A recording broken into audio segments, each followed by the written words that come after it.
Hello everyone and welcome back. In today's video, I'm going to show you how to send emails to multiple recipients individually in Gmail. This is a great way to send the same email to several people while keeping each recipient's email address private. So let's get started. First, open your web browser and go to gmail.com.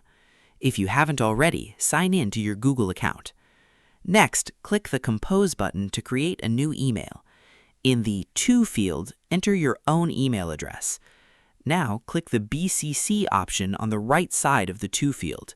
In the BCC field, enter the email addresses of all the recipients you want to send the message to.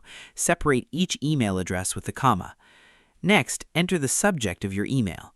Write the message you want to send. Before sending, review your email to make sure everything looks correct. Then click Send. Each recipient will receive the email individually and won't be able to see the other recipient's email addresses. Using BCC is one of the best ways to send emails to multiple people while protecting everyone's privacy. And that's it. You've successfully learned how to send emails to multiple recipients individually in Gmail. Thanks for watching.